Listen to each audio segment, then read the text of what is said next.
চোখ মেললে দেখি তোমাকে, চোখ বুঝলে পাই আরো কাছে। চোখ মেললে দেখি তোমাকে, চোখ বুঝলে পাই আরো কাছে।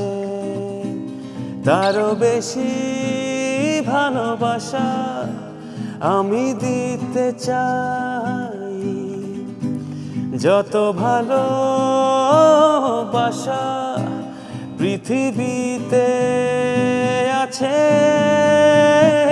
ভালোবাসি, বড় ভালোবাসি, এর বেশি ভালোবাসা যায় না।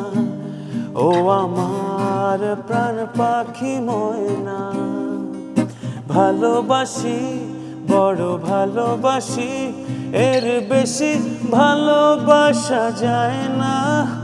ও আমার প্রাণ পাখি ময়না।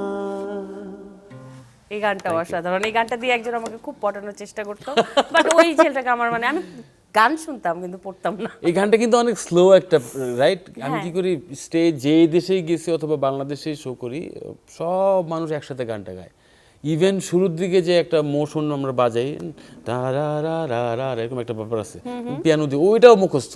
তারপর আমরা শুনতাম, আমার মনে আছে ওই রবীন্দ্র সরোবরে আমরা মাঝে মাঝে যেতাম ওই সময়টাতে। তো তখন মোবাইলে রিংটোন বাজতো, এইটার ভায়োলিন পিচটা এইগুলো অনেক ক্যাচি ছিল বিষয়গুলো, যে আসলে একটা গান হিট হইতে পারে একটা মিউজিক ভিডিও দিয়ে।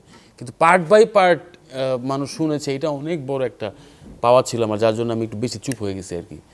যে বেশি কিছু হইলেও মানুষ চুপ হয়ে যায়, আর যখন কিছু না থাকে তখনও চুপ হয়ে যায়। তো অতিরিক্ত হওয়ার ফলে আমি একটু চুপ।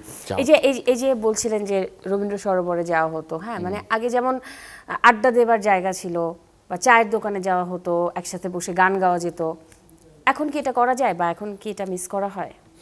না, আমি তো এমনি আড্ডা দেওয়া হতো না, শুধু রবীন্দ্র সরোবরে যেহেতু যাওয়া হতো ওই সময়টা, ওই যে কনসার্টগুলো হতো, বাচ্চু ভাইয়ের কনসার্ট অথবা ধানমন্ডি আড্ডা দেওয়া, ওই আড্ডাটা ছিল হলো ওই যে গিটার নিয়ে সবাই বসে গান গাইতো। তো তখন আমি গিটার বাজাতে পারি না, সো আমার খুব ইচ্ছা ছিল গিটার বাজানো শিখবো। তো রবীন্দ্র সরোবরে গেলে দেখলাম যে, মানে যেহেতু ক্রিকেট খেলে মাত্র গানে সুইচ করছি, তো রবীন্দ্র সরোবরে গিয়ে দেখতাম যে সবাই মন খুলে গান গাচ্ছে, গিটার বাজাচ্ছে। সো আমার খুব কিউরিওসিটি জাগলো যে ভাই আমি গিটার বাজাবো।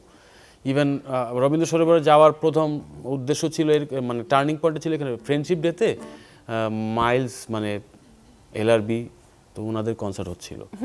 তো ওই ফ্রেন্ডশিপ ডেতে ওইটা দেখার পরে তো আমার মনে হচ্ছে যে বা এই জায়গাটা তো অনেক সুন্দর, সবাই আসে গ্যাদার করে।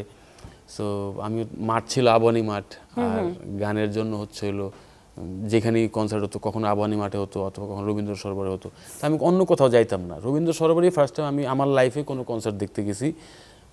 এমনি আমি পৃথিবীতে কোনো কনসার্টই দেখতে যাইনি, মানে বাংলাদেশে আমার জন্ম হওয়ার পরে কোনো কনসার্টই না। মানে আমার লাইফস্টাইলটা ছিল ঘরের ভিতরে থাকবা, বেরোবা না বেশি, তালামের দিত আব্বু আম্মু, এরকম লাইফস্টাইল আমার। কচ্ছপের মানে ইগলুর যে হাউস থাকে না, বাইরে ঠান্ডা ভিতরে, হ্যাঁ, আমি এর আগের আড্ডাতেও এটা শুনছি। হ্যাঁ, ঘরমুখী, কোনো কাজ থাকবে না, হারমোনিয়াম নিয়ে বাজাইতাম, ব্যান্ডের গান হারমোনিয়ামে বাজায় তুলতাম। মনে হচ্ছিল আমার তো ড্রামস ছিল না, কিবোর্ড ছিল না, সো আমার হারমোনিয়াম দিয়ে মাইলসের গান তুলতাম, মানাম্বের যে পিচগুলো ছিল তো ওই জিনিসগুলো হারমোনিয়াম আমার ক্যাচ করতো। তো যতটুকু পারতাম ওইটাই কাজ করতো। কিন্তু ক্রিকেটটা আসার পরে আর কি সব আউলা ঝালো হয়ে গেল, ক্রিকেট আসার পরে সব চেঞ্জ, ক্রিকেটেই খেলতে হবে। সো ভালো আছি, অনেক যেটা চাইছি সেটা পাইনি দেখে হয়তো ভালো আছি। ওনার যেটা ইচ্ছা, চাওয়াটা ক্রিকেট ছিল, কিন্তু হয়ে গেছি সিঙ্গার, অথবা এই লাইনে আসার চেষ্টা করছি, হয়তো এটাই আমার তকদিরে ছিল, যেটা আমি পরে ফাইন্ড আউট করতে পারছি। ভাগ্য আসলে যেটা থাকে, খারাপ ক্রিকেট খেলতাম না, কিন্তু শ্রম বেশি দিছি ক্রিকেটে। আর এইখানে হলো মিউজিকে শ্রম দিয়েছি বেশি, গানে বেশি শ্রম দেইনি, কজ গানের একটা বিউটি আছে, ওই বিউটিটা টোন থেকে আসলে বেশি শ্রমের প্রয়োজন হয় না, শুধু একটু টিউনে গাওয়ার প্রচেষ্টা থাকতে হয়, একটু রেয়াজ লাগে। ওটা আম্মুর থেকে আস্তে আস্তে ট্রাই করতাম।